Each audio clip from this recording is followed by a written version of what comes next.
Welcome to the grand finals of the V4 Future Sports Festival 2021. And today we've got a CIS matchup for a best of 5 grand final between Gambit and Entropiq. There's a lot on the line for these two teams, and while Gambit have come in as the favourites, both teams didn't exactly start off the event too strong. It's been a long road for them, but when it came to their big matchups in the semi-finals, they did dominate their opposition. They have done the big damage throughout.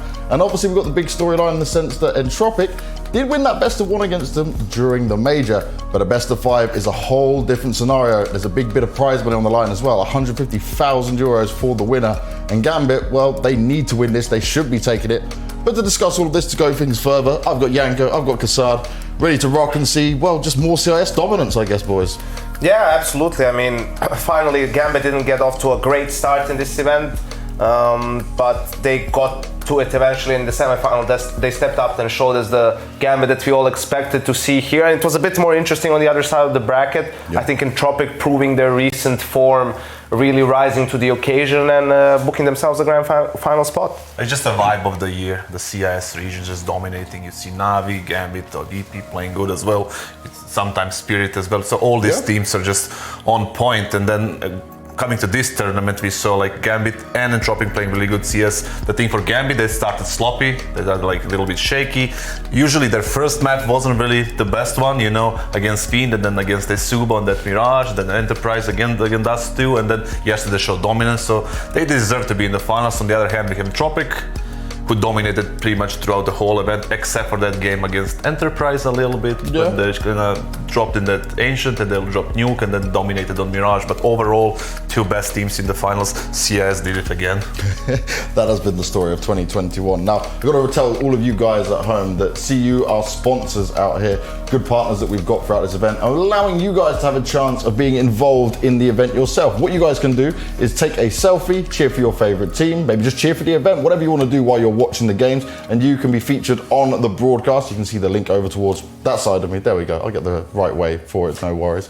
And all you got to do is just click on that link, go over to it, upload your selfie, and we'll be able to show you enjoying the event, enjoying this best of 5 grand final on the broadcast. So there you go. There's your chance to be a part of it, even if we can't have a crowd. And you get extra points if you take a selfie with a pet. Maybe I do it, like if something pros good. Yeah, you too. You know, why not? Get you on that double time. You just want to be seen everywhere. Exactly. Yeah, content. It's all about the brand, building the brand. Push yourself out there. We'll just do a little sign as well. Need a new home as coach. No. Wait. I still have a home. I just don't have a team. Oh, okay. Would you like to join my team? For a couple of months, at least he still has a home. Yeah. Yeah. Well, it is what it is. After that, I have a room for him. There we go. Serbian connection again. You know. That brotherly love working out. Yes, always. Never enemies, right? Always friends. Of course. What we're going to do now, though, is get you guys hyped up and ready for this grand finals. It is going to be epic for sure. But just have a look at this.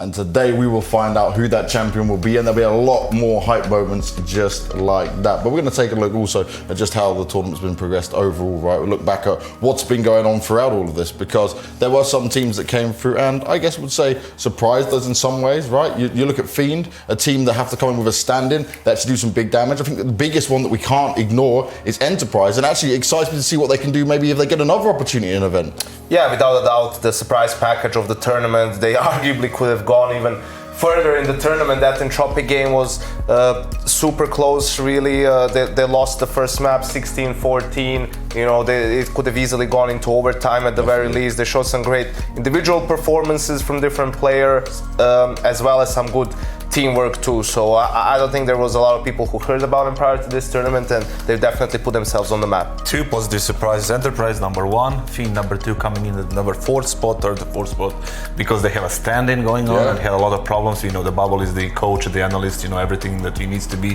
for his team to actually win. And then the negative surprise is definitely AGO throughout the whole event. You know, they didn't make it to the main stage, which was kind of unexpected for me, you know. I mean, disappointing for the Poles, right? The last 2 spots were AGO and Wisla Krakow. I think we definitely expected to see more for them. It's a massive prize pool. Oh my God. Yeah, it's a big difference as well from first to second. And I like that, right? Rather the winners get the bigger chunk of the prize. Pretty good. No more participation fees. Thank you. Yes, Janko. We play like an IEM and you're 15th and you get like some money. Why?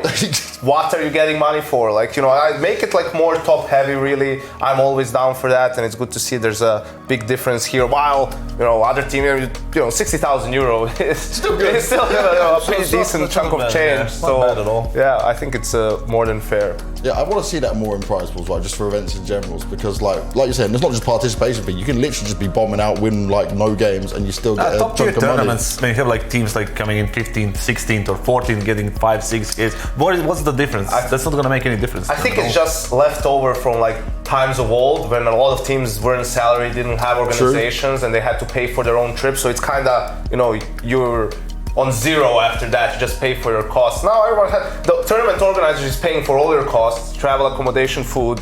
You know, you have your own teams. It's like, why are you giving them? It's like handing out money. There's no like free checks here, James. You have just to earn. take everything. You have to earn your keep.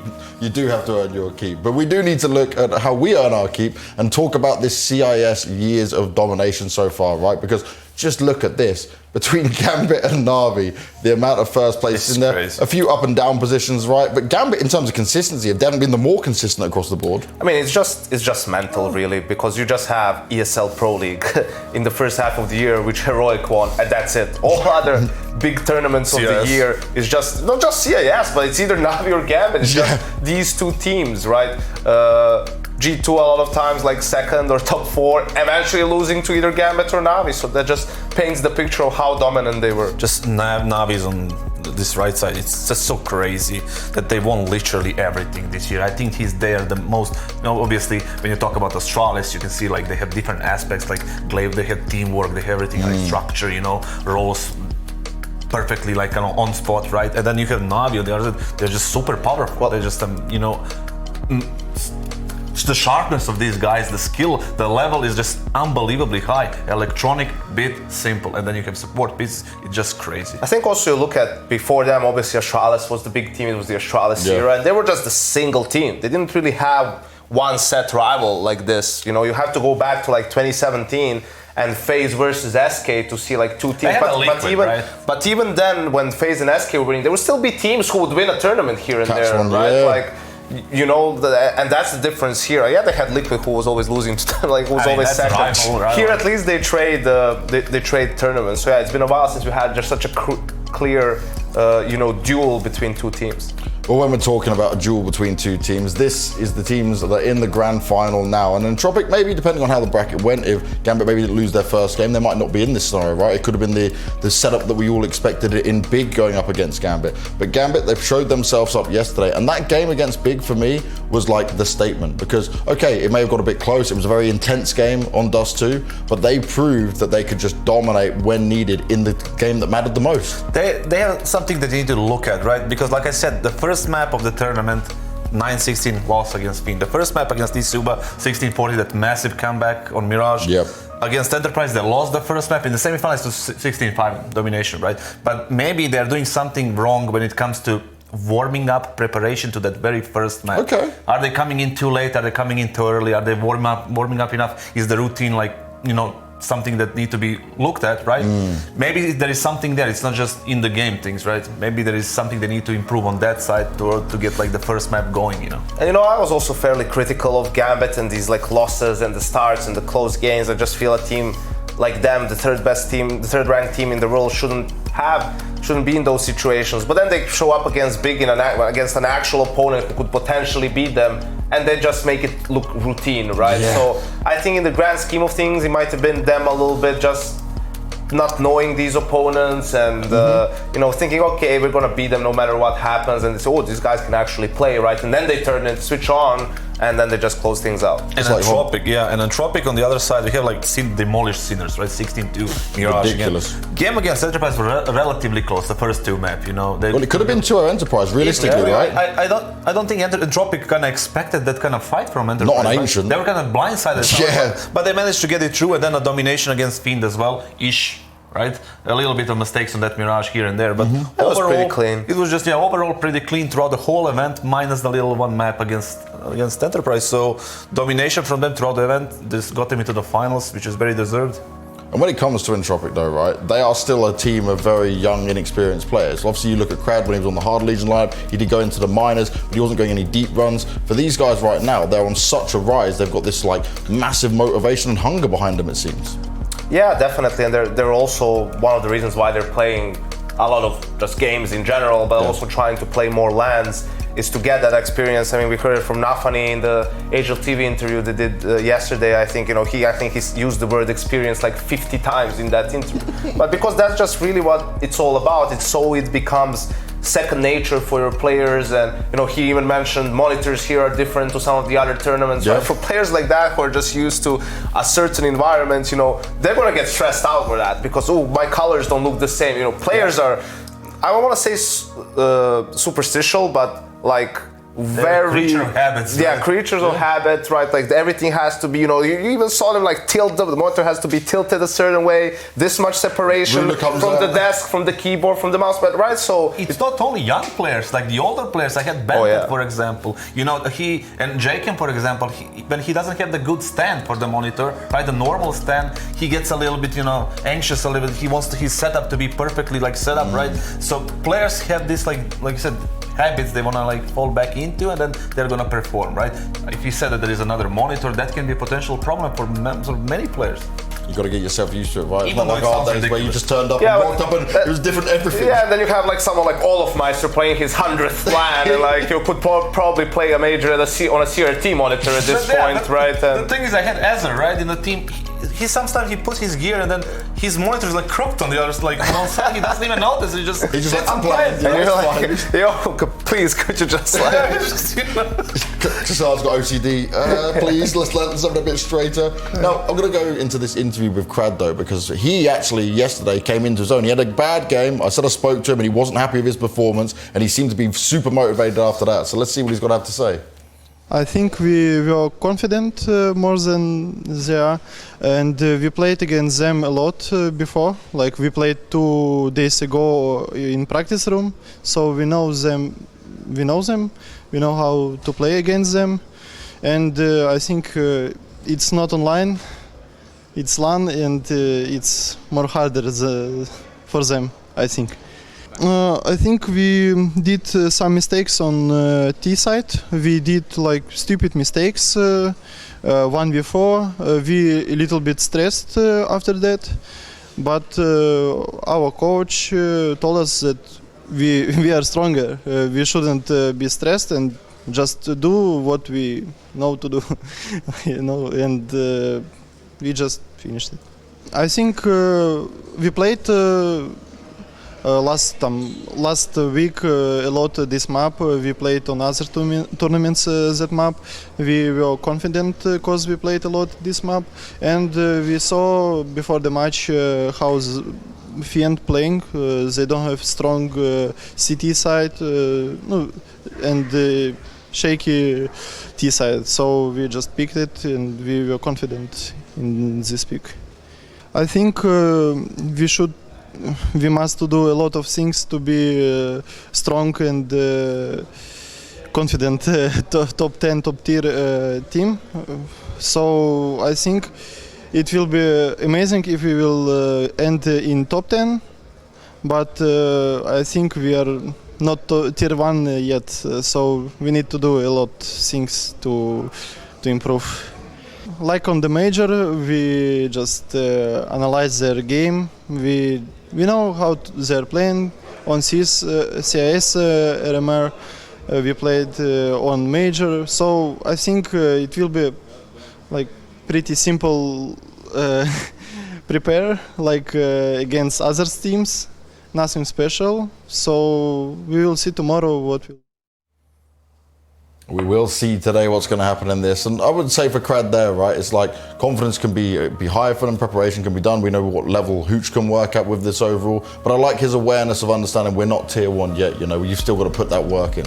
Yeah, they're right on the cusp of it in a way, really. They just need more opportunities to play against tier 1 teams, really, and prove that they can handle it. Most of the time, unfortunately, it's only in the CIS region where you have Navi and Gambit, which are two of the best teams in the world. So it's like, oh, you can't beat them. Well, no one can, as we saw from the graphic of who won the tournaments this year, right? So I think a pretty sound interview from him. I think he understands where they are. One of the strengths from Entropiq is there's like no clear weak link. Anyone can step up at any different time. There's no like player you point to, oh, we can abuse him, like we can bully him on the map. So I think that's where if they can build on that, they can be really good. One thing with Entropiq, right? For me, obviously, they have some problems. Every team does, right? We don't see them, but probably they are there.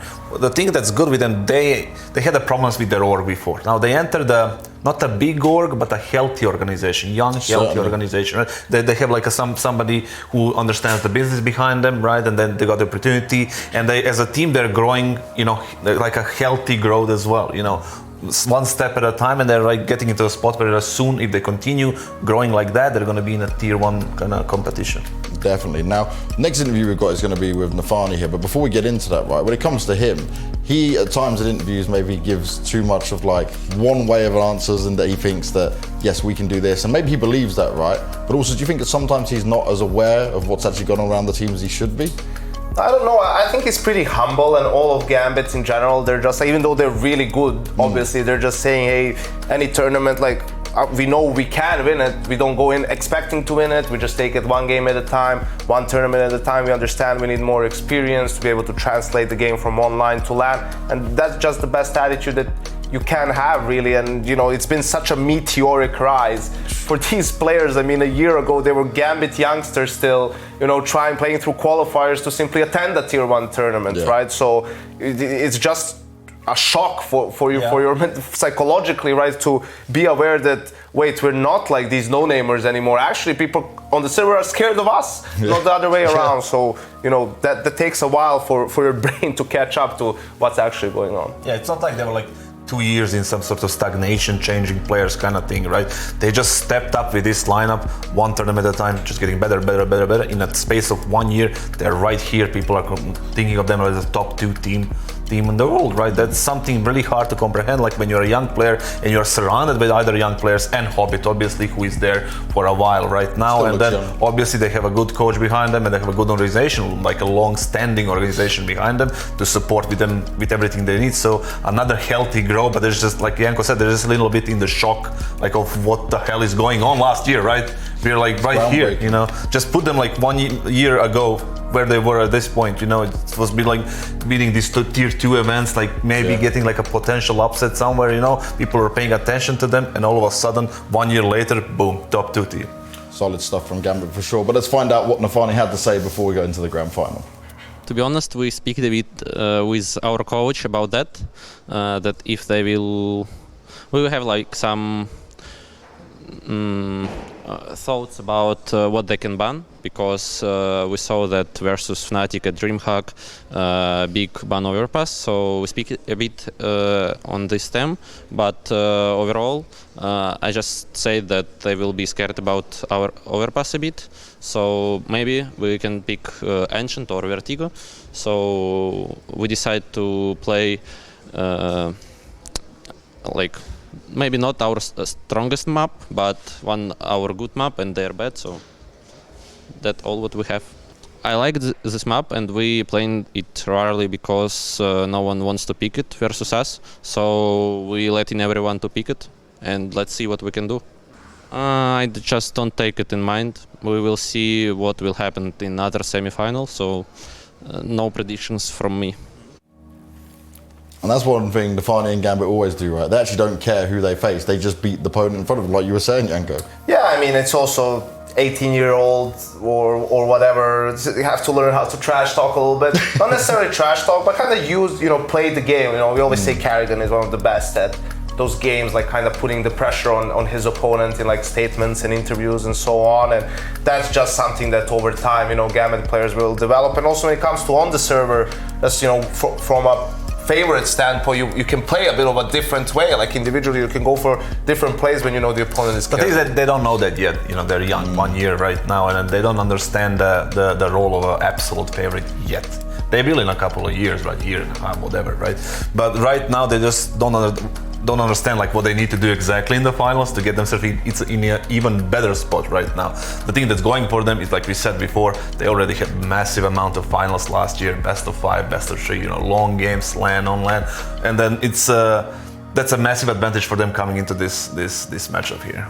And also, right, what I love about this whole journey, because this is the first we've had of its kind, where this is like just history, isn't it? A real academy team rising up in the fashion they did. And I think we're going to start to see, well, we're seeing players come up like this, but I think we'll start to see some more of this. Maybe not in the same standard, like in the same way, but this could become the norm now. I mean, it's really a unique situation where just, you know, the youngsters, the academy team is so good, they become the main team really, and they, in that lineup, go to the next phase. Usually you will see academy players make the jump to the main team, yeah, right? The main roster, and that's going to elevate the main roster.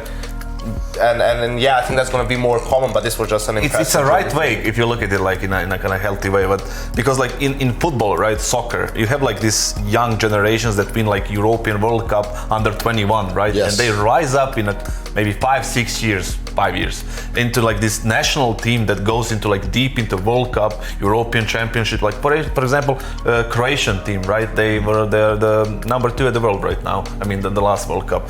I think a few years back they won the World Championship in Chile under 21 or under 20 or something like that, and that generation just, you know, grew together and just became one of the best in the world. Same thing happened with Gambit, just a little bit short time, and I guess a different sport. Yeah, they did it in style though, for sure. But we knew the prize money, know what's going down, but we also got to take a look at the amazing trophy the teams are fighting for.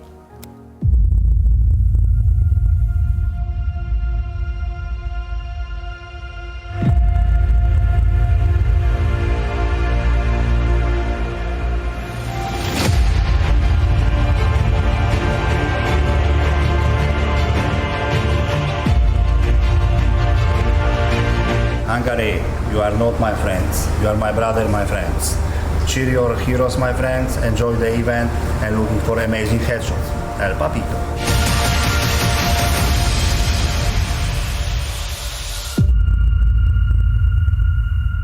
The right man for the job to bring that huge trophy in, because if Gambit have to lift it, they might struggle. One would say the only man for sure. Really, and Gambit, you know, yes, Shiro is the star, the standout player of the tournament, but usually they win as a team, and they're gonna have to lift that trophy as a team as well. Yeah, absolutely. I think it's a massive trophy. I've never seen something like that. I mean, maybe one of those actually that I think in Shanghai us won as Renegades. It was like a pretty big one, and me and Jake has broke it like lately, right? So never sweat again. But yeah, it's a big one. The best breaking of trophies was the Berlin Major, remember? Device, yeah. Just the whole bottom bit just crumbles underneath. But to bring us back into this, right, start looking after the matchup and what's going down here. The thing that I'm interested in when it comes to this is, you guys touched on it. Crad had a bit of a weaker performance earlier on, but realistically he showed that he can step up.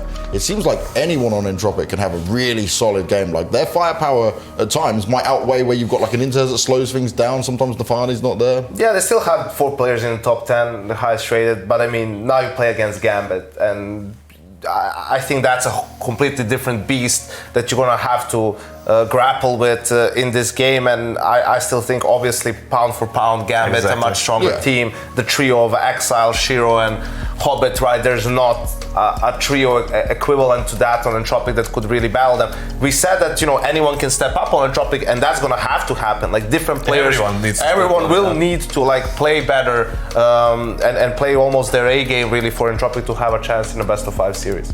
Yeah, the thing is, like, they have this, like, you know, core of players, and Entropiq has this massive, you know, firepower, but is it gonna be enough? You know, plus the experience. Funny thing, we talk about lack of experience in Gambit in some ways and advantage in this way. So yeah, it's gonna need a wild game for Entropiq to win this. Well, let's move another step closer to this. Let's get our teams to the stage. And to start off with, they are the best team at this event. They are the one that's supposed to be the favourites, but can they win it? It's Gambit.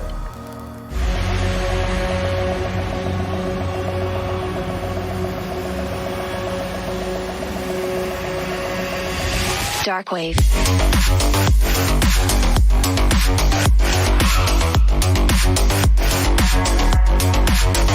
Break it down. Dark wave.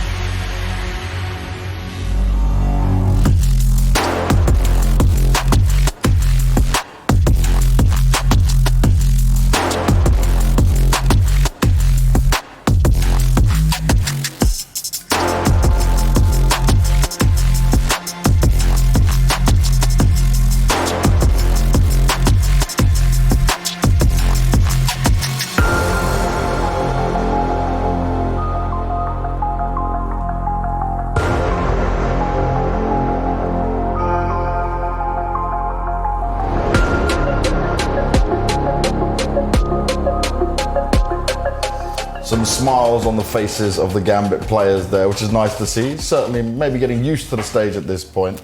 But they now have to go up against their opponents from the same region as them, the team that they've been fighting off against multiple times, but have always just been able to kind of lose it out. You know, Entropiq have not been able to take the wins, only recently at the PGL Major. But let's see what they can do this time when the stakes are this high. Let's bring on Entropiq.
Through like some esports folks, hoods up, ready to rock and roll and terrorize their opponent in Gambit, clearly. Yeah, some showmanship finally from Entropiq. They were the first ones to do it yesterday as well, so good to see. And I'm guessing they're trying to have all the fun they can, because once the game goes live, it's questionable how much fun they'll have. First time this walkout has been actually not boring. Yeah, true. But yeah, actually it's funny. It's really nice to see that actually they are, hyped and they're feeling relaxed and having some fun, before the game, and they're not like, scared or anything under pressure. So it's pretty cool to see. Certainly not, but obviously there's a man of many talents on your screen right now. This is ridiculous. Ridiculous rating just from this event, right? 1.67 here, and he has just been absolutely dominant from start to finish. And when it came to that game yesterday against Big, he really wanted to show up. Yeah, I mean, he's been absolutely dominant this whole tournament. Yeah, I think even in the games that they were losing and they were struggling a little bit, he was still, leading the team by a large margin, and yeah, a super consistent tournament from Shiro, just contributing in every single match. You can see even in opening kills, he's had a bunch, and yeah, he's been pushing the team forward. Well, unless somebody has a 355 frags in 3 maps, he's going to be in the MVP of this event, for sure. I mean, I noticed a little bit of change in his style yesterday. He was slightly aggressive than usual, so maybe we can see something more today. Some confidence building could be coming in there. Obviously, Elian will have a tough task in his hand to be able to do the damage up against him, but Elian has been an AWPer that, again, we've praised for a long time in CIS regions to be coming up, right? And now he's finally showing it. Yeah, and yesterday he had maybe his best or most impactful game. I mean, considering it was a semi-final as well. Mirage, that CT side, he was just punishing the aggression from Fiend time and time again. This is his second LAN. He didn't disappoint on the first one. He didn't disappoint on this one. This guy is gonna be a big thing. He's ready for it for sure, and we're ready to look at how this veto is going to go down. Here are our map pool stats that we've got right now. Now, no Inferno coming into play for Entropiq, no nuke for the side of Gambit, but then the rest of it is kind of massively in Gambit's favor, isn't it? Yeah, I mean, just the veto is set. It's just a matter of the order in which we're going to see the maps. You can see they played a lot of Vertigo. That was Gambit's pick every time. And then that one odd map out at the PGL Major last time they played Vertigo was actually 69 for Entropiq. And listen, Gambit is a favorite on any map they play. Like they're the better team. Whichever the map is, Gambit is the better team. It's just has Entropiq, like, I think they know how they need to play to beat Gambit. Just can they execute well enough, and will Gambit allow them? Because if they play, you know, not even their A game, but they're like kind of B plus game, I think there's nothing for Entropiq in this final. Well, there we go. So we're starting off with Vertigo from Gambit. They're willing to just go straight back into it. It's one we haven't seen them play much this event, have we? No Gambit on Vertigo so far for them. Favorite map for me.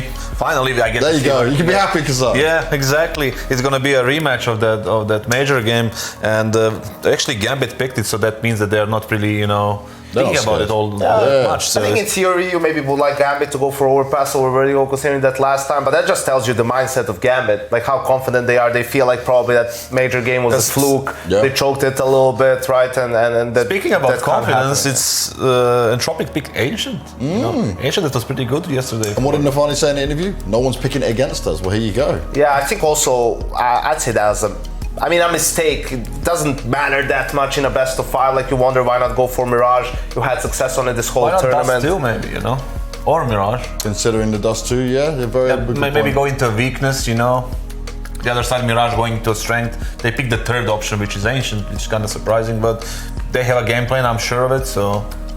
Yeah, that's the thing with Entropiq, they do have a big staff here, coaches here, obviously, analysts, some other people, right? So, and Gambit's always maybe been known. Bubble can help them as well. He's not got enough to do. But yeah, and Gambit also team, Hobbit has always praised their team for like preparing well, coach, analysts, and so on. So we'll see. There's going to be that sort of a battle happening as well. Well, it's time for us to get into the grand final. Janko, Kasab, thank you very much for all of your thoughts. It's time for us to see who's going to be able to take this first map. It is Vertigo, and your grand final commentators is Dinko and Hawker. Thank you very much, James. I'm just super excited to hop into this grand final. It's a CIS classic matchup, and we look at a team like Entropiq. They just haven't been able to beat Gambit head-to-head in best of 3s or any finals or any matchups, really, apart from a couple of map wins here with that Hawker. It's 10 map wins to 2 in that head-to-head race between Entropiq and Gambit. This grand final has a clear winner, but Entropiq have looked so good at this event. They've looked so good as a team too. Yeah. Every single player has been fragging well. There is not a big difference in the ratings for these Entropiq guys at this event so far. And for Gambit, it's kind of the opposite story because it's all been about Shiro. Yeah, and we're looking at Shiro just leading the stat categories in 15 out of 22 of them overall. And a lot of the other ones are, assists or supportive rounds. And Shiro's just leading the way on every relevant stat. And something that Kassad touched on the desk was that change in style from Shiro that he's seen yesterday. Him playing a little bit more aggressive. Well, Hawkey's leading the way in opening kills as well. Yeah, and that's partly because his opening kill success rate is so high. But I was looking at the numbers, and Kassad is right that statistically he is attempting that entry just a little bit more at this event. We'll see if that continues as we get underway into Vertigo. Vertigo starting up first. This rematch from the PGL Major where Entropiq were able to get the win against Gambit. Gambit looking to stomp authority over this first map. Entropiq looking to put some pressure towards A early, but they've now turned it back into what is going to be a B play because they've got Krad over the top of construction and through the hole. Axel's heads down, and now Shiro, star of the show so far in this event, trying to get back in alongside his teammates. It's a slower round now for Entropiq. They've gone under the site, but they haven't been able to put the bomb down yet, and that's allowing the rotation. Hobbit getting into position, but he's not going to be able to stop the bomb from crossing to the site, and he gets baited into the waiting arms of the T's. And while looking at a 5 versus 3, Entropiq are feeling very good about this right now, especially with Krad playing towards Generator. Has just lost Elian. Krad able to swing out for that instantaneous reply from the strong position, and look at Nafny trying to get around the backside, trying to start the B-stairs play, and Nickelback really needed that one. Nafny comes in for the headshot, but there's still 2 more players to gleam. Krad was able to take Shiro down, and so Nafny now all alone in the world. Get towards the side, trying to pick them up, and just won't be able to do it. Forrester gets the pistol. Entropiq have the first round of the grand final. Good start for them on this Vertigo. They get that T-side pistol over the line, and they just find the weak spot on the map there in the pistol. They find Axel alone, isolated on that B side of the map. As soon as they can hunt him down, getting that quick bomb plant put Gambit in a position where it was always going to be so hard to get back in. They needed quick kills, and as soon as they couldn't find them, it was always looking good for Entropiq. So they're looking to get off to a good start here on this first map. but Gambit have got some pistols straight out into the second round. Yeah, they've gone for the Force, and Forrester sitting down on the ramp with a Galil. It's actually forced back with some good early utility, and Anthony, king of the ramp here on A site. He's able to pick out one, and Hobbit swings out for the follow-up. The CZ has come in with a second kill, and just like that on the weaker weapons, Gambit have a two-man advantage. Now, ramp control's not going to be easy for Entropiq to take, and they're learning that early. The pistols work in tandem to win those opening fights. Nafany and Hobbit are such a good combo at fighting in that ramp. We get to see it early on. They've stolen away a Galil as well. But at least Entropiq still have the edge in terms of rifles. If they can force some fair fights, they still have a chance here, even with the start of the round going so badly. Yeah, 1 minute left as Entropiq start to turn their tides as they walk up the ramp. Still got some utility left. Remember, there's no kit for Gambit here either, so if they can force that bomb plant, then that puts them in a much better spot. Yeah, still a little bit of utility left on the back of Inters here for Gambit. Here comes the execute on up. Again, Nafany did take a lot of damage at the start of that round. There is an HE left and available. If it connects onto Nafany's position, would remove him from the round, but unable to get it in position. 35 seconds. Hobbit now gets aggressive in towards short. He'll go down to Lackey, and that's at least drawing a kill back here for Entropiq. They're not pressured just yet. They're still just trying to take these kills, and so slowly as they move forward, they've pulled it back into a 3 versus 3. Shiro at position with the Deagle. There's no utility to try and smoke him off, so he's able to take fights, and Inters is taking the first on the Deagle. Lackey clears out. Axel, swing on from Lackey. That's a follow-up kill, and now just Shiro. 1 versus 2. The leading clutch player in the tournament looking to do it again, but Elian brings him down. His counterpart on the other side of things is able to get the up on him. Couple of important kills there from Lackey to bring it back, and he has been one of the biggest overperformers at this event compared to what we'd expect from him. He has been putting up star level numbers at this tournament so far, and you even see the way they play it at the end with Elian just sneaking down below so that he can get into the unexpected angle. Really good recovery there from Entropiq, especially considering they didn't have that utility. They didn't have the 2 smokes they could put onto the site to force the easy bomb plant, and now Gambit are in an even worse spot into round 3. It is a nice little taste of what is to come now for Gambit. You know, they are going to be so good at playing in towards ramp. And there was that man on your screen, Nafany, just a moment ago. That's probably the most iconic player in the world at playing ramp on Vertigo.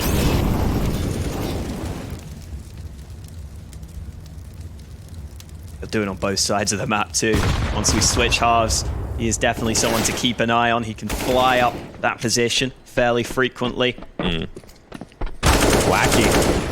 Another good start for him, and as you were saying, and what Yanko has touches on, the fact that Entropiq just don't really have a weakness. Nickelback, one of the highest performing players at the event. There's a 0.1 difference between him and Elian at this event so far. Just shows you how you really have one player, Elian, who's kind of seen as one of these breakout players, shown that he could do it at LAN as well at the major, and now into this event. But your in-game leader that was often looked at as a bit of a quieter player is just 1 point lower than him, 1.1 lower than him on the rating. So here's Nafany back in. 5-7 has actually spotted a chance, and now the rest of them are low. Nafany's finding an opportunity, and Lackey luckily gets away with that. If Nafany had taken him down, it was a real shot at getting over to the site. Just so many members still left for Entropiq. He was just cutting the numbers down and making it expensive. But here comes the guns now for Gambit. And you still take that damage if you're Nafany at the end of the round there. Taking away a couple of weapons can make a difference in the long run, especially with Entropiq getting off to that 3-0 start. You don't want them to get too comfortable early. Here comes the guns for Gambit, though, and that signature weapon out in the hands of Shiro. He's got the AWP out, and whenever he's had the sniper at this event, he seems to do something special with it. He's been absolutely unbelievable. Just a huge performance out of him, higher than anybody in this event in most stat categories. So just absolutely beasting it. We'll see if he can find that impact early.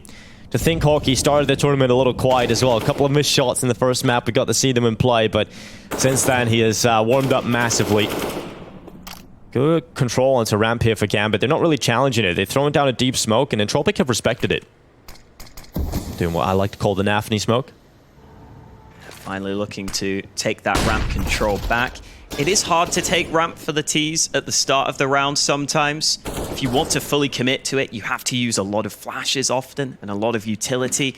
So instead they wait it out. which costs some time, but it means they still have a good amount of utility left if they want to approach this site. It's the CTs taking initiative, though. Yeah, Forrester just getting that peek down, and that is going to give the advantage on over to Entropiq, as now they start to wonder, do we just head in towards the site? We get our utility in place, the execute begins to come in, and Hobbit tried to move forward and slip the numbers back into equilibrium, but he just couldn't do it. Instead gets caught by the headshot of Elian, and Gambit are down now to 3 players. Inters realizes maybe a risk needed to be taken, but Nickelback is waiting for that. He's waiting for the aggression, and Gambit are not really getting the kills back. Nickelback's looking to commit to the plan, and Inters tries to deny, but when he goes up, that just gives away his life. Axel so far away, just not involved at all. Oh, that's a really good sign for Entropiq that they're able to counter some of that ramp aggression that Gambit love to go for. They stop that early proactive play from working, and then Gambit try and get even more proactive off the back of that, but none of it works out for them. Entropiq have a solid take into the A site, and I would say one of the best chances for Entropiq in this best of 5 is by starting on Gambit's map pick and just coming in sharper than them and just putting them in an uncomfortable position early. This is really what you want to see for Entropiq. If they could come in and start to scare Gambit on this first map, that's what you need. And if, as a confident team, right, I mean, we look at Entropiq, they are certainly in a confident state right now. This is actually going to help them a lot, just mentally. They're going to believe in themselves that they can take this first map. You know, you did it at PGL. You didn't even let them get 10 rounds. So this is definitely a chance for Entropiq to get off to a good start in the best of 5, which I think is absolutely essential. If Gambit win the first map in this best of 5, it immediately just becomes much more difficult. You can see that flash was solid from the CTs, but it's just such a tight angle that you can spray into it. And then once Hobbit goes down on the further re-aggression, that's when Entropiq are confident that they can just go for the throat onto that A-bomb site. Axel on your screen right now, play that was the main talking point for me coming into this was how Axel has dropped off a little bit from the previous event. You know, you look at some of his ratings at the events they were winning, and it was just skyrocketed in comparison to the ratings that he was having at the likes of the PGL Major. And a big part of his success story is just being able to open up rounds. In particular on Vertigo, you know, you'll often see they just leave Nafany on the T side to work ramp on his own. Axel will then play in towards middle with a little unit in behind him, and he's just so good at opening up and getting those timings that gives Gambit so crucial man advantages. He's turned it around at this event, Hawk. He is looking better than he was previously. Yeah, unfortunately, so far here on CT's side, that B-bomb site, apart from the pistol round, hasn't had enough action for him in these gun rounds. We've only had the one so far, but Axel there had to save his rifle into this one, so we'll see if he can get more involved. Ooh. As with just that one rifle, you do want to see Axel get involved in this round. He's only joined by pistols. Hobbit takes the initial damage as he tries to apply some pressure into middle. Got caught by the AK of Crad, and this is just the default for Entropiq. They're just slowing it down. They know they're up against some weaker weapons, but you don't know what they've got on the table. You don't know if they've invested into it. You don't know if they're going to be stacking somewhere, going for an aggressive play. So it's just this default stance. You hold off the bottom ramp and slowly work your way up while you hold the rest of the extremities. Has to be the call for Entropiq. And it's worked out so far. Gambit have made the rotation and the stack in towards A, Hawker. You've always got to be worried of a pesky boost or something weird in this sort of round, and now they'll hear these steps over the top. Oh, and they're coming over the top, and Nickelback is ready for them. Fires through no man's land and commits onto Nafany. They've lost that first player here, Gambit, and they don't really have the weapons to fight. They've also lost a lot of health on Hobbit.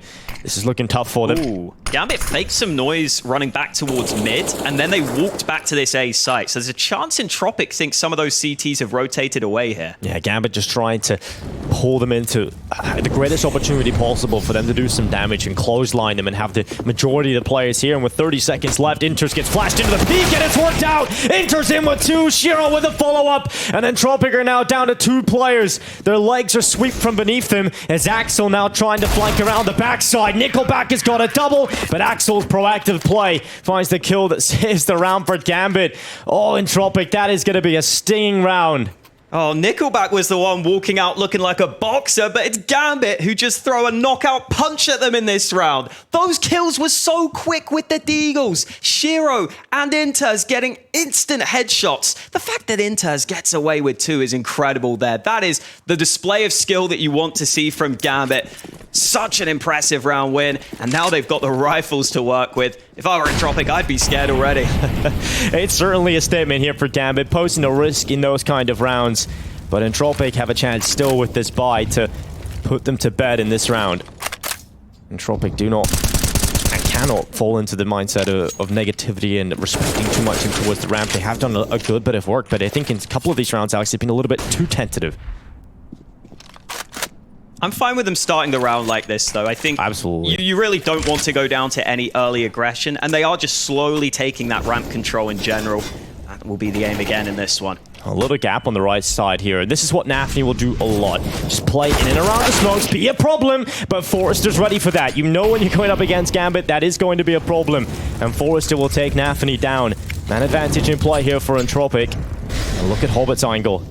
It's a little annoying, but this smoke will fade away, which will give him less cover to play with. He has to hope that he gets the chances, and they're not going to check him. Great way of just getting that kill back here for Hobbit. They still have more utility if they want to flash him in, but look at Crad on the lurk. He's got into an advanced position, and with 40 seconds left on the clock, they can still call to come back and use that advantage. But it's Shiro he's got to peek into, and Shiro has not been missing much of this competition. He's got a good angle, and Crad, he's got to be aware of this. There's the second rifle there as well. Inters goes around the corner, but the trade from Shiro, so well placed. And that's exactly what Inters can be, you know, just setting up his teammate to make sure Shiro stays alive and can have impact later in the round. They try to speed it up into the B play, but Axel's there and waiting. Gambit just find all the kills to draw back the round. And Entropiq decide they have to just concede this one. Low time remaining. And that is going to be one of the problems with playing this way towards ramp. Even when you do get that opening kill, you've cost a lot of time at the start of the round, just waiting out the early utility, waiting out the early potential aggression. And so this is a round where Entropiq do find that early kill, but Gambit find the way to pull it back, with Hobbit playing smart behind that smoke. That kill was really important, and then Shiro also able to get that trade onto Crad, which meant that Axel had the assistance he needed, and they weren't comfortable pushing that bomb site. And you look at Gambit, they're one of the most studied teams, if not the most studied team of the last year, right? And this was a very strong map for them. Entropiq have had to play them so many times in CIS RMRs, in CIS competitions, and even at the majors. So this is a team that Hooch will have looked a lot into, this team will have studied a lot. You're going to know that Nafny's going to get aggressive, but you can deal with Nafny, but they're so good at adapting. They have all the answers on Gambit. They just know, okay, it's gone badly. This is the response we have available. And that is something you can't account for. It's something you can't prepare for. You just have to adapt on the fly. And that is something I think the experience of Hobbit will be able to do so effectively. Nickelback has a Mach 10 in this round, so if there were a round where Entropiq wanted to switch it up and fight for ramp early, this could be it. We've got Crab playing on that mid lurk again. Nickelback deploying that early molly. CT's got plenty of players trying to see if they can look for an angle in towards this position. This is a good angle. Super tight as well, just peeking up in towards ledge. Big have been throwing a smoke here and there that allows you to smoke off the ledge itself, because of that fight just not really being the most favorable of affairs. But Shiro is playing him from short instead with this AWP. Deep smoke up towards top ramp as Forrester starts to clear the close positions. It's a methodical take again from Entropiq, but they have two players posted at B. They try and catch the timing and the jump peaks of Axel. They nearly had a shot there, but just couldn't quite land it. But they have forced him back. They forced him back on B, but they haven't been able to gain the ramp control as easily this time. Another smoke has come down. Under a minute left on the clock. And finally, Entropiq will start to look in towards ramp. But even though Gambit have used some nades early, they've still got some utility left, and that smoke just went awry for Entropiq. Yeah, this is very slow, and they got to deal with this boost as well alongside Shiro. There's just so many players in the right positions. It's hard to see them not coming away with too early picks. That will put them into the 3 versus 5 or 3v4 if they can get the trade quickly, and they won't even get the trade. So this has put Entropiq in almost an unrecoverable position. If they're going to pull this back, they've got to deal with a full rotation back and utility still in place for Gambit, and they've only got 25 seconds to do it. Lackey's starting to come through the smoke, and Hobbit is just on the other side of it. Easy kill for Hobbit as he spams into the barrel, and Axel's flying. It's not going to find much. But 14 seconds left. What can Entropiq really hope to do? They're not going to get to B in time. It just has to be another save call. Gambit are just playing with the time and playing with the food right now. Entropiq not doing a good enough job at forcing Gambit into uncomfortable situations. The utility management was so solid for Gambit in this round, but I think more importantly, that missed smoke from Entropiq was so costly for them. They were trying to smoke off Shiro's angle, but Shiro, because the smoke lands below the map, I believe, ends up getting a really easy kill. And then Entropiq are kind of just clutching at straws, having lost those early players. Entering that A side of the map is really tricky. And now they don't have much money because they have been battered and bruised. They saved the last round. They had the minimal cash left to get the buy. And now they're just down to P250s across 2 players, a Deagle in the hands of Forrester and the 2 safe weapons, which just so happens to be an AWP. And that's a storyline we really have to talk about, is Elian. If there is going to be an Entropiq performance today where they're able to take down Gambit, Elian has to perform to a great level. I'm sure Gambit will be aware that he has saved the AWP in this round, so they will likely just look to give him as few options as possible. And I think you're right, Dinko. You said earlier that the slow play from Entropiq towards ramp could maybe be costly long term. I was okay with it in the early rounds, but it really feels like Gambit have adapted to that slow play style now. It does feel like Gambit are just going to be very comfortable playing that game as well. They're getting away with their aggressive plays, being able to set themselves up with their gimmicky setups for the boosts and playing off contact of Shiro's AWP. There's going to be a lot of that, I think, throughout this game, and Entropiq just have to make Gambit uncomfortable on their map pick. This is Entropiq trying to find a way to get that AWP into action. The boost could be good, and he gets that kill he was looking for. He tries to get the second, but the head is just peeking over to the top. Inters realize he's just staying alive is so important here. He'll throw the smoke down and just play in behind it. Inters trying to just buy some time and information through the sound cue. Teammates starting to rotate over. He'll give away his position with a spam away. The sound cue is made and Crad will take him down, but Nafany to the side of the smoke just emerges with 2 kills and then dives back into the darkness. Crad with no real shot gets flanked by Hobbit, and Gambit close it with the weaker buy of Entropiq. They don't even get the bomb plant. Just great job there from Inters, making it uncomfortable, preventing that bomb plant coming through. Yeah, that's the perfect round to showcase what Inters brings to this team. That's why I have him in my dream team, Hawker. The value he brings just by surviving there is so important, because that's the only way Entropiq are going to win that round, really, is by quick kills. So once Axel goes down, Inters realizes, okay, I just need to survive, make sure someone like Nafany can arrive on the rotate. That's exactly what happens.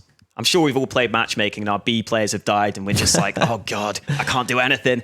Yeah, it's Inters ain't going to do that. Yeah, it's just important not to go down there. That's the main thing you've got to do. And I think Inters is very comfortable doing that. You've seen just a few moments in this game already of what Inters is capable of doing and what he provides for the Gambit side. You know, it's very easy to look at the kill Shiro gets, but how does he get it? It's Inters peeking into the fight early, picking that info up, making the kill easier for Shiro to pick up.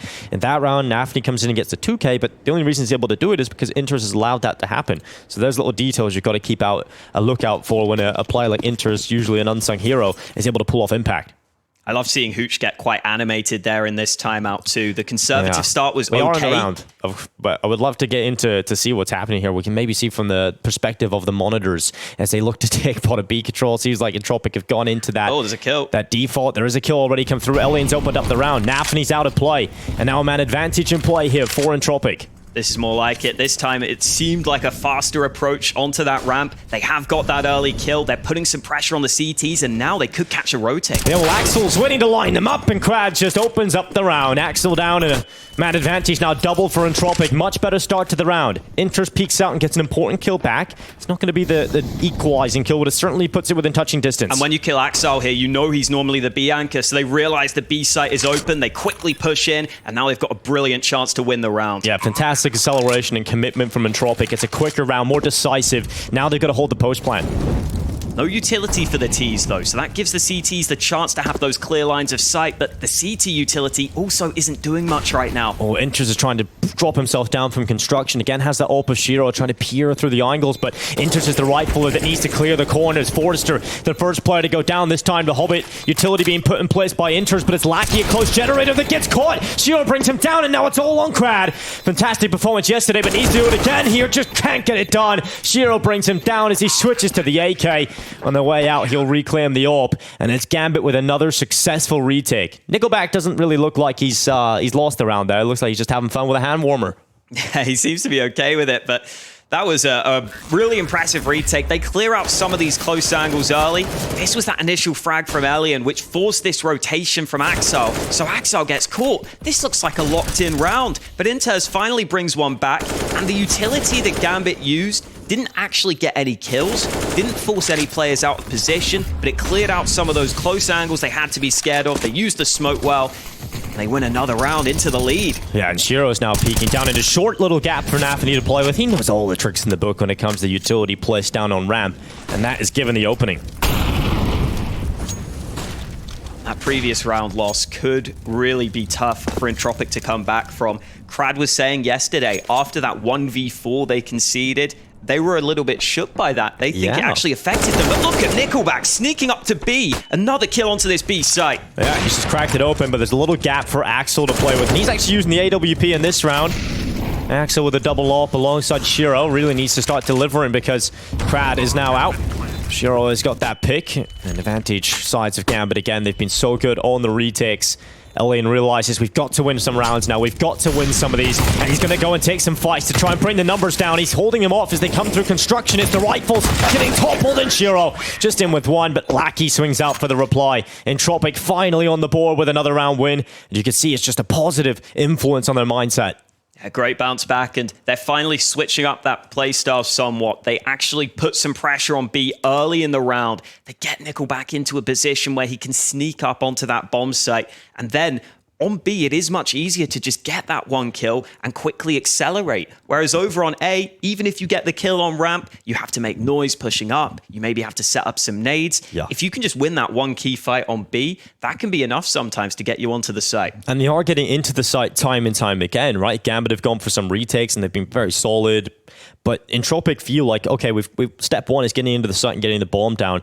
Then you could just focus on how to play that post plant better. What has went wrong over the previous rounds and how can we change it up? And they finally forced their way into the B site and got a round win this time. Did come down to the 1v1 at the end there, so certainly not the cleanest of rounds, but it's all about getting rounds on the board and trying to keep the CT economy in disarray. Exactly. This could be a huge round for Entropiq because if they win this, they do reset that CT economy. They could go on that streak at the end of the half and really come away with a solid scoreline.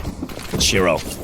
He's peeking again. He's changing up his angle so they can't counter him every round. A couple of times he'll play towards short. This time goes for the ledge peek. Obviously that is going to be dependent on spawn as well, but just being a little bit more unpredictable. You can't really bank on the AWP being in just one position time and time again. Crad has often been the mid player in these default rounds from Entropiq. He's found some success, and when there's no pressure put onto him, you actually try and be a little bit more proactive, see what space is available to him. The rest of the T's going back to B, though. They were grouped up towards ramp early, but now they're walking up B, and there's no one here to spot them. Well, Axel's playing from quad. He has a decent position with a distraction of construction, and Axel's going to peek out for one. A second kill will not come in from his rifle. Instead, it is Inters that assassinates Lackey from the round. A 4 versus 3, Gambit will hold the advantage, and Elian wants that kill back. The bomb is down in the open. Crad is down as well on that mid-flank, trying to get around the backside. They were so ready for it, and Gambit are just looking good. They've got all the players in the right spot, and Entropiq haven't even put the bomb down. Hobbit starting to flank around the B stairs as well, and Elian just has so many angles to worry about. He's getting overrun, and will finally beat Domed. Gambit with a recovery round. They only lose one player, and that is going to make their economy feel much more comfortable. Entropiq thought they found their way into this T side by getting over to that B side of the map, but this time the setup from Gambit is set up in a way where that B anchor doesn't die instantly. He doesn't go down quite as quickly, and that means even though it looked like Inters was caught out briefly, he was able to react quickly, and they were able to combine with that mid and B player. Inters was able to survive too, which made a big difference because Entropiq weren't comfortable getting that bomb down, and here's some faster aggression. The pistols up towards this side early, but Nafni spotted him. And Shiro's got to peek right into the CZ, and that's an easy kill for Shiro. No swing out from the following player of Entropiq, so Shiro's allowed to drop back and look at that again. Hobbit with the perfect timing, playing in and around the smokes, fielding kills left and right. Forrester and Elian out, and Blight. It's Nickelback and Crad. And now the last two remaining players for Entropiq trying to get back in towards Axel. Who's happily taking the one kill onto Nickelback. Crad is now just left with the Deagle in hand. Another good start to the day from Crad. Definitely had some words before in the event when he had some quieter performance, so he's getting in his own head a little bit, but from that second day onwards, he has been looking fantastic individually. Yesterday, had another great game against Fiend. Not a bad start at all against Gambit, 12-9, especially because his position is actually on the T side defaults as one where you really don't get a lot of space and you don't really get to do a whole lot. He's just the boring player that has to hold mid. It's just not exactly the most forgiving position, but Crad's still finding that impact. Yeah, he's been doing well so far. And I think for Entropiq, this is a round where maybe with the pistols, you just test to see if running up ramp fast can be something that's successful. But Gambit clearly showed that they can handle that. Now they'll go back to the gun round. I wouldn't be surprised if they go back to their slow play style they've been favoring so far. Looks like Crad threw that smoke out of spawn for ledge over towards ramp. Trying to cut down on those angles they have to be concerned about. And that allows Forrester to run up. Oh yeah, this is much better. A lot of map control picked up, and they've isolated Hobbit into the solo fight. And for that, Forrester will come out with the first pick. Inters has rotated over to be that quick player to help out this A defense. In fact, they made a very quick rotation. 3 players to back on the A site. And Entropiq, they've got the read of that. They're not going in towards A. They're committing back in towards the B stairs. They're going to throw some fake utility out and try and draw them away further. But that B site is now empty. It's the same response from Axar. When they lost that pick towards A in the previous round, he left B entirely. This time he has come back in the nick of time, and he still has some nades to try and slow this. Yeah, he's going to peek out into the B stairs at a perfect time, commits to the spray. Comes away with one headshot elsewhere. Forrester's been able to remove Nafany, but it's all on Axel to try and hold the site.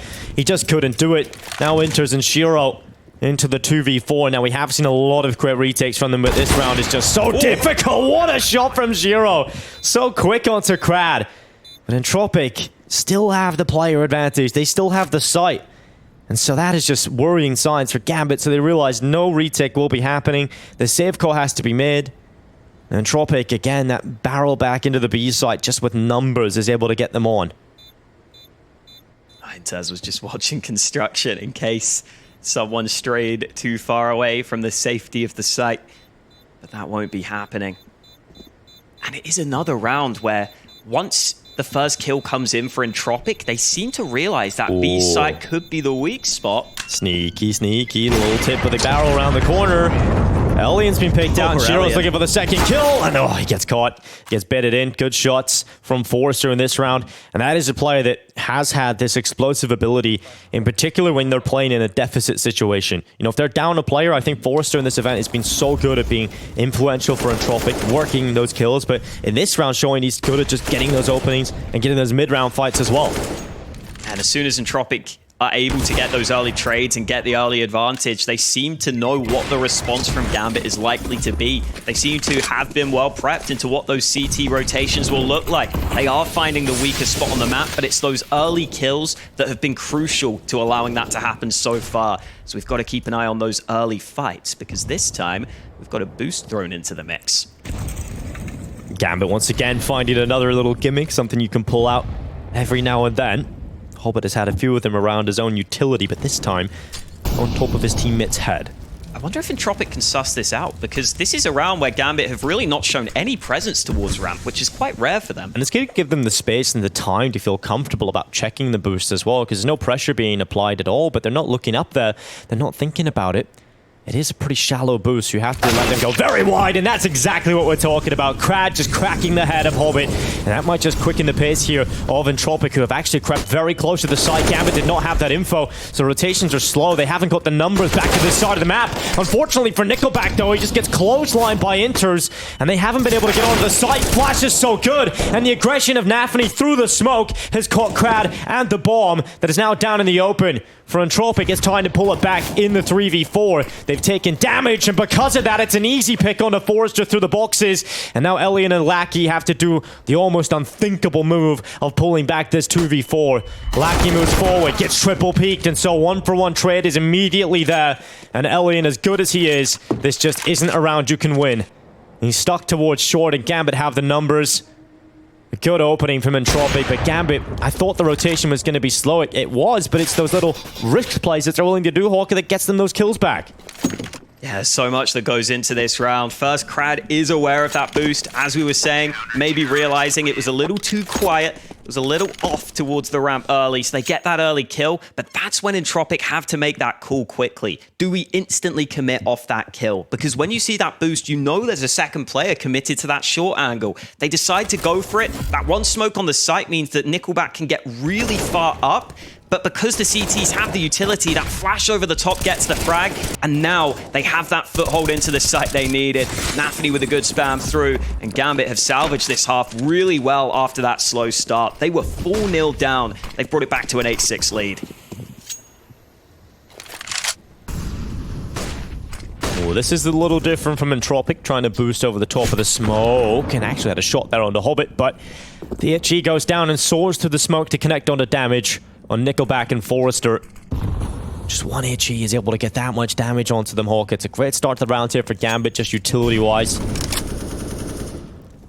Crad, is he about to be caught by some proactive play again? He's made the sound cue, he's jumping, and enters his rifle, begins to walk around the corner. Crad has a Galil, it's not the best weapon for the job. And because of that, they don't even need to have to give away the position of Shiro. Crad did not get that info. All he's seen was Inters. So as far as he's aware, there's only one rifler in mid. Gambit haven't gone for those switch-ups too often with aggression towards mid or B, but this is the time for it. It was the perfect time to throw it into the mix and catch that solo player.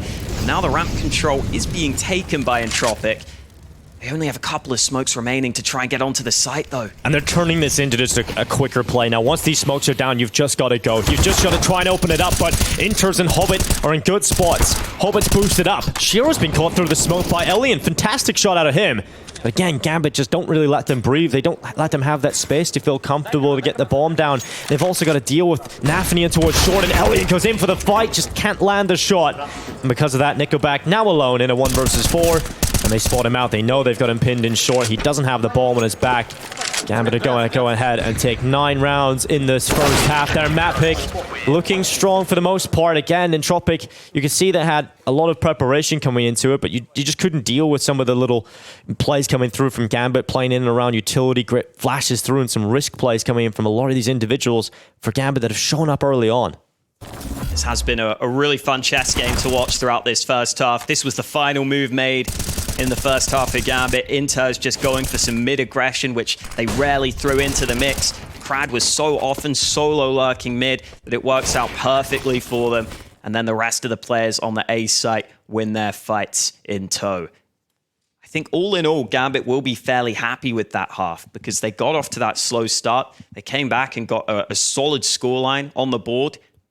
And now they have the chance to play on that T side and definitely have to keep an eye on Nafany in this second half. We'll see if he goes for the earlier ramp control because that's something Gambit oftentimes are willing to do that Entropiq didn't really go for. Crad is going to be holding up towards top ramp. Elian under a good bit of pressure in the pistol.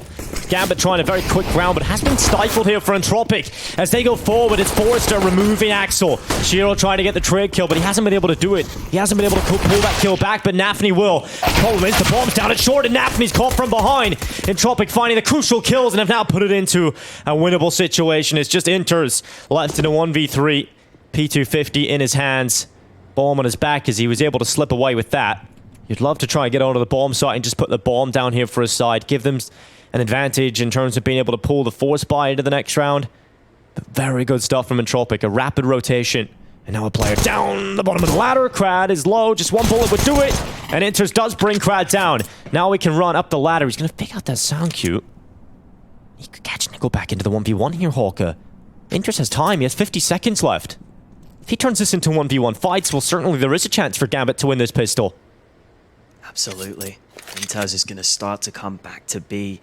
The CTs will be spread apart. They currently don't have that kit either. It was dropped towards the bottom of the ladder, but Inters still needs to land a stunning shot as he enters this site because Lackey is playing super passively. Surely Lackey just plays for info. You can concede the bomb plant, you would play the 2v1 together. But it depends if you can get the angle, if you can get in the drop on him. And Inters is holding the construction position, and Lackey in with a beautiful headshot. Saves the round for Entropiq, but you definitely see a world in which Inters has a shot there. Lackey has had quite a few of those important kills when it's come down to late round scenarios. He's had a couple of rounds where he's had to come through for his team. Inters with a good effort, but Entropiq were just ready for war at the start of that round towards A. And at the major, they were ready for war as well on Vertigo. It was a 9-6 half for Gambit as they led the way, exactly how it was here. 9-6 out of the CT side. They proceeded to lose every single T round. Entropiq won 10 in a row. We'll see if they can repeat history here at the V4 Future Sports Festival in Budapest. See if the added pressure of the grand final makes any difference here in this best of 5. Crad also was the player who had that excellent performance in that best of 1, which helped Entropiq get it over the line. There's a force buy here for Gambit, and Nickelback's just got off that angle as the T's start to approach mid. There's also a bit of a tech issue, I believe, for Gambit during that game as well that we have to remember. Crad swings into mid. Good kill on the MP9. Nickelback trying to help him out, but it has given a slight opportunity for Gambit to move around the back at CT, and now Nickelback is worried about two positions. He was worried about construction and CT, and they're able to crunch on him because of that. And that's given a crucial kill into Gambit's hands, as now it looks a 3v3 on the server, 59 seconds, and Lackey reply to save the pistol. Let's see if he can have a step up here, and the answer's just no, because Axel brings him down. 2 kills for him, and Axel is just feeling everybody, but Forrester on the double, looks back in behind, and Forrester chops everybody down. Even the flank, he gets the right read, and it's just Forrester in these situations. Like I said earlier, when he's in a deficit clutch, if he's in his deficit round, he's able to pull it back. Such a quick transfer from Forrester. You don't think he's going to be able to get away with it. Axel had already landed so many good shots in that round, so it had to be the quick flick over from Forrester. And then at the end, he holds his nerve to keep it over the line. You were wondering whether Entropiq could win every CT round. I thought they might get reset instantly, but they just about hold on. In this round, Gambit don't have a lot to play with. It is going to be Glocks and Itchies, Tech 9 and P250. They'll try and see what they can get out of the nade stack. Maybe try and bring down Lackey inside of the site and then look for a bomb plant. It's a good idea here from Gambit. I like it. Puts a lot of pressure on Lackey. In fact, they've done a very good job at countering Lackey's position, and that has allowed the pistols into the site. They can get a bomb plant, which is priority number 1. That's money confirmed for the next round, but maybe even more. Ellie and Nickelback pulling those kills back, and Axel swings into the fight. 1 kill for him, but just 1 as the rest of the cleanup squad arrive. No bomb plant for Gambit, so great idea. I just couldn't get the bomb down. Yeah, they get a couple of kills at least, so it's not a bad round for them. I think for Entropiq, just having the 2 MP9s on that side of the map is what made a big difference there. If you have an M4 on mid, it's probably slightly easier for that rifle to cut down those players as they enter the site. But here comes the buy. Gambit had a fair bit of money, but they decide not to go for an AWP. They want to rock the rifles here on this T side of Vertigo, and with a lot of close angles and a lot of early aggression available, you can understand why they go for the AKs, but it's Crab pushing in. Oh, Crab looking to slip through. The player you mentioned had a fantastic performance the last time these two teams played. Yeah, a good showing yesterday as well. If Crag can have that step up here, could be enough to turn Vertigo into the favor of Entropiq. I love the pure confidence Crab plays with. I love it. And it comes back to that one word you had for him yesterday, Hawker. Mad. He is pure madness personified as he goes right through Nafany. He's going to win it. Crad had the shot. He had the lineup. He had the up on Nafany, but he's just so ready for the headshot. Yeah, he didn't quite have his crosshair at headshot height, which I think made a big difference there because Nafany was able to hit the headshot back on towards him. Forrester looking for damage, but somehow none of those bullets have connected. And that means Gambit can get that ramp control they were looking for. They still have to deal with Forrester, but they have a lot of nades to flush him out of this position, and there's no smokes for the CTs. It's not going to matter. They just take the fight. Axel, great opening. That is what we're talking about. That Axel opening prowess, just cracking open for the execute and making that space for the side of Gambit. And now Lackey's under pressure to swing through as Nafany tries to transfer. His teammates come in with a follow-up kills, and Gambit will win a T round. Better already than their performance at the major. That is going to help them get into the second half now. I do feel like Axel has got sharper as this game has gone on too. There were a couple of moments in the first half where he was more spraying to the body and having some slower times to kill, but he looks like he's getting really rapid kills now. And Axel didn't beat out anybody from Entropiq in head-to-head duels at the last matchup on Vertigo at that major. Axel was definitely, as we said, quieter at that event. There was not a single player that he actually beat out in those duels. Vertigo has been a map that has sometimes been awkward for Axel. I remember a game where he started something like 4 for 20 and then had to come back in overtime and really pull it back. Could be a cruel mistress for him, especially his position he plays in the CT side. It could be quite countered and sometimes quiet if they go to the other side of the map. Absolutely. Oh, a lovely shot from Hobbit. Had a little slower start at the event, Hobbit, and really started to come into his own. He's now one of the highest rated players at the event, leading the way in supportive rounds as well and assists at this event, so definitely a player to really get behind. You know, he's really the experience here for Gambit.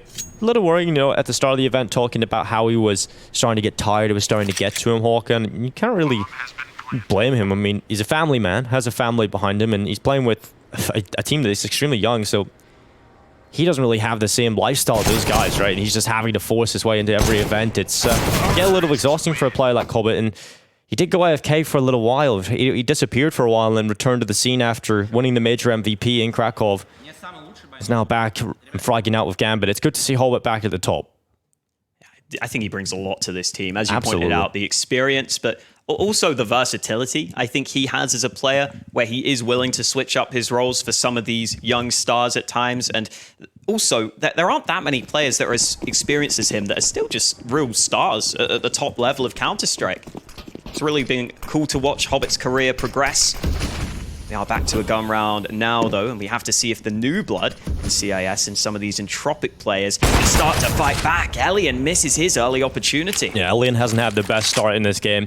He hasn't been able to deliver that same impact that we know we can see from him time and time again. Missed shot, a chance to open up the round for Entropiq is gone. It was Gambit that had the advantage, but Nickelback's pulled that back.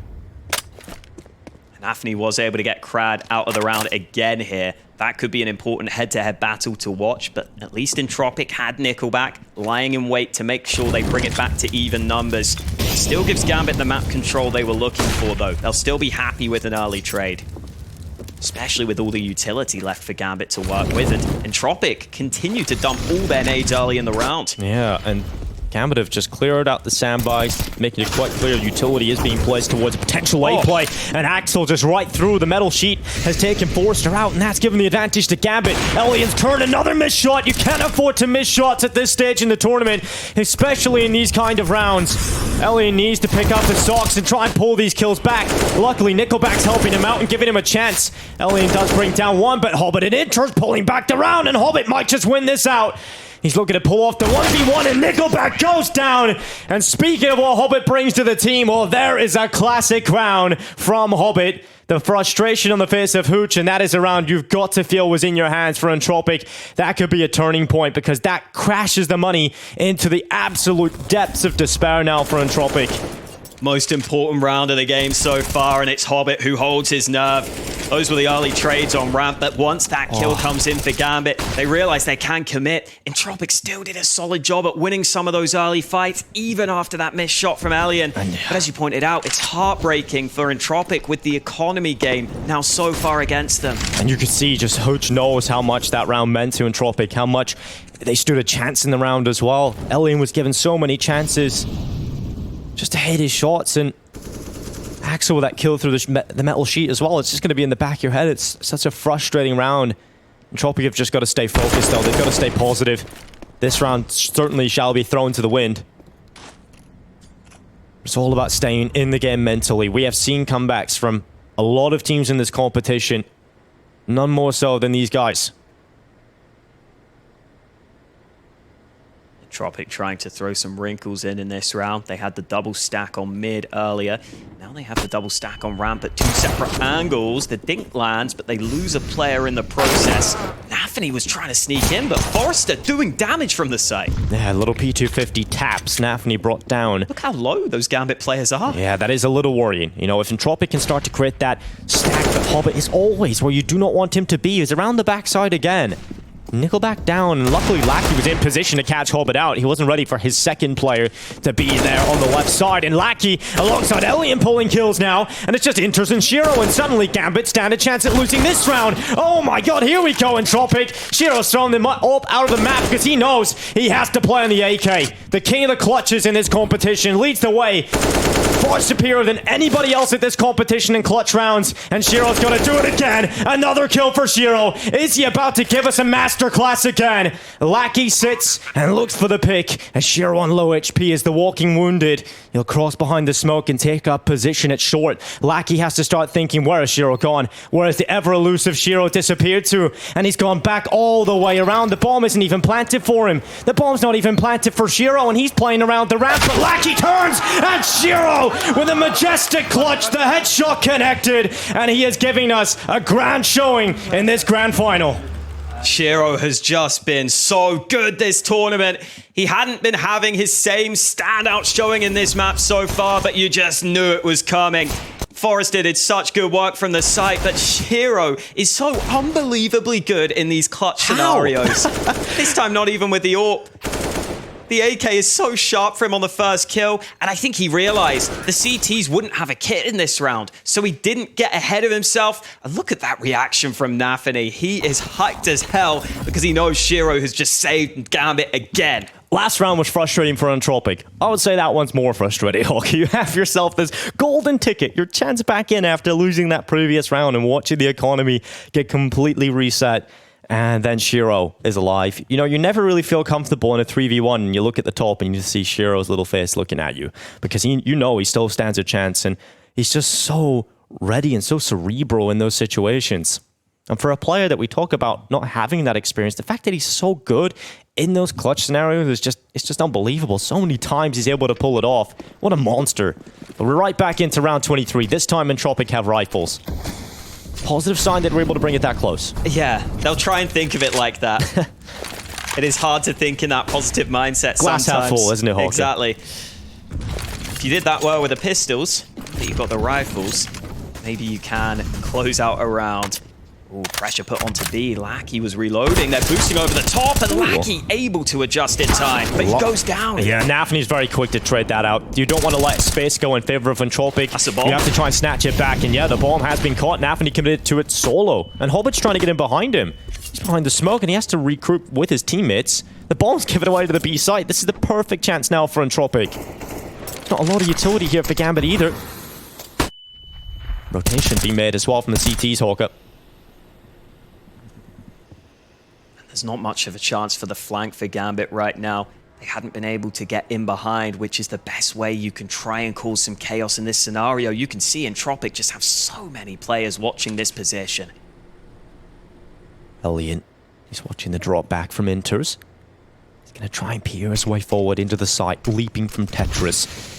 Bomb is down in the open. They're trying to place their final piece of utility in the perfect spots, and that flash has got so much out of it. Hobbit blinds Ellie and removes him. Forrester has to transition back because he got caught by the flash as well. And somehow, some way, Gambit are turning this into a winnable scenario. In fact, it's favorable now for them in the numbers. And Hobbit goes forward, brings down two, and the backs are broken of Entropiq. Their spines are snapped, and the frustration on Hooch right now, you could just see it. So many rounds Entropiq are just letting slip away. Yeah, Hooch can't believe it right now. He can't believe that they keep on losing these rounds when it comes down to crunch time. And Gambit are so comfortable. Look at that. It is impressive. And maybe it comes back to what we were saying earlier, where they said that they did get a bit flustered when they lost a couple of those rounds against Fiend at times. They were saying that in the interview earlier. Krad said they got a bit flustered after losing that 1v4. They've lost a couple of rounds. They'll feel like they should have won here. I love that play from Hobbit at the end too, just getting proactive in the smoke. He knew he could take the fight to them, and now Entropiq could be on their last legs here. Their money is not in a good spot here ahead of this round. Yeah, it is worrying what you were saying about Krad, you know, letting us know that it does get in their heads when they lose clutches like that. It does get in their heads when rounds they should win go the other way. Well, they've had so many of them in a row. This is going to be a real mental test. That is what a best of 5 is. It's a test of endurance and mental fortitude. You can't let your head go in the first map of this. It is your opponent's map pick after all. You've just got to stay in the game. Right now, Krad is trying to peek over the ledge. Gambit with a very slow, respectful style of play into towards ramp. You're not seeing the classic Nafany walk up. Smoke comes down from the CT side, but Nafany now will start to try and quit that space and will try and take a first player. The Itchy goes soaring after Krad, but it's the rifle. They'll take the first pick, and Nafany trying to get the follow-up he has. That's the second player down, and now just Elian with an MP9 in hand. He's trying to hold a flood with just a piece of wood, and here comes the attack around the corner. Elian peeks out, and Nafany is down. Inter's trying to make up the space for his fallen in-game leader, and he'll do that perfectly. 2 kills for Inters, and now just Lackey left in a 1v4. MP9 in hand. No money for Entropiq has left him in this situation where there's just not enough resources to think about a round win. It's 15 now for Gambit. Just a matter of time, surely. Hobbit wastes a couple of shots, but Shiro won't. 15 rounds for Gambit. Great recovery as well from, you know, what was a slower start to the second half. And these T rounds have been fantastic out of them, and a lot of clutch rounds. Just been beautiful to watch from Gambit. And in their cleaner round wins, Nafany has had a lot of impact with these early fights. There have been multiple rounds where Nafany wins that early fight on ramp against Krad, who tries to go aggressive. And Krad was that player who was the thorn in their backside at that major when they played this map. So the fact that Nafany keeps winning that fight on ramp is such a difference maker. And it's a similar buy for Entropiq. Last stand for them here. And it's not a perfect buy by any means. Utility just bombarding down onto Gambit early, but it hasn't really got too much out of it, so that's a lot of resources burned early for Entropiq. That nade's better though. Hobbit's got the timing on mid, and Gambit wasn't ready, but he still gets the kill. Yeah, just 5-7 to the dome. We've seen a lot more 5-7 usage coming out from the pro players now. You can see why. It's a good weapon at that long range, far superior to the CZ at that range fight, and Nickelback is able to make it work. See if Entropiq can get themselves into a winnable situation with this. With the AWP in hand right now was watching for the ramp aggression, but Gambit have grouped back towards B. The downside for Entropiq here is because the buy was so bad, they spent almost everything on the weapons, so they don't have the counter utility to slow this play down. They have to stand and fight. Well, they're starting to take their time, and protocols will start to come into play for Gambit as they set up utility and begin their executing towards the site. Flash is leading the charge, Inter's clearing close positions. Entropiq know what is coming, but can they deal with it? Can they deal with the inevitable bloodshed that's about to happen on this B site? And Elian peeks out. He tries to get a follow-up kill, but just one for him, and Inters have got so far up that Gambit are in the perfect spot to try and close this. Forrester and Krad, old teammates from time ago, are trying to get back in the site and use their synergy to find a way back into the round, and they've done that. They pulled the kill through, and Nafany dropped down by Forrester. They won't die yet. Entropiq will stay afloat. Important kill from Forrester there as he dropped the bomb crossing to the site. I thought Inters' position could have been the difference maker to take this map win. He got into that deep position. The CTs had no clue he was there as he denied them entry back into the bomb site. But the CTs found the frags they needed. And Entropiq will feel like they finally got a round win that was coming for a long, long time. This was that position from Inters, but they were able to bring it back.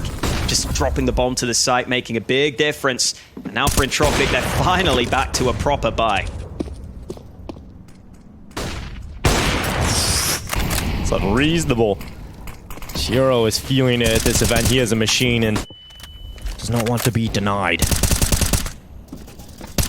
Krad has taken a lot of damage at the start of the round. Entropiq lost that advantage in the round at least. But Gambit have shown a willingness just to play this slow style of play on the T side, Hoka, because they know they can be explosive in the late round. Entropiq don't have any utility really, a couple of players. One player, in fact, now with Nickelback just having the last remaining pieces for Entropiq. Oh, no. A minute left, damage being done. They're trying to get through the molly. It's not fitting away to the smoke, and so Nafany has found the first. It's Krad is the first victim of the round here, and Gambit hold the advantage. Rotation being made for Gambit to send the players back over here for Entropiq, and they have one player left over at B. 3 players on the A site. Do they get aggressive into the peak of Gambit? Doesn't look like it. Just setting up, holding the setup in play. Nickelback's kill pulls it back, and now they get aggressive. Now they think they've got the timing, but in fact, they've just got death. And it's Elian trying to hold on for Entropiq. 30 seconds as they bombard his position with the remaining utility. Inter burns away the AWPer, and it's now the chances burning away with it as Axel finds the final headshot. Map 1 of the grand finals will go in favor of Gambit.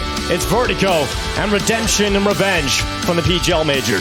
Nafany loud and proud at the end of this one after getting their first map over the line. And I really think Nafany's impact was invaluable for them on that T side. How many rounds did he get that pick onto Krad that started them off on the right foot? So many rounds where he was able to get them into good positions. And the other moment was obviously that Shiro clutch. That was such a devastating blow. There's so many moments like that for Entropiq that it really throws into question what is their mental fortitude going to be like heading into this best of 5, because we talk about Gambit being an experienced team. We can't really say that about Entropiq either. You know, you have to look at this Entropiq side and say they don't have experience either. They're a very inexperienced side.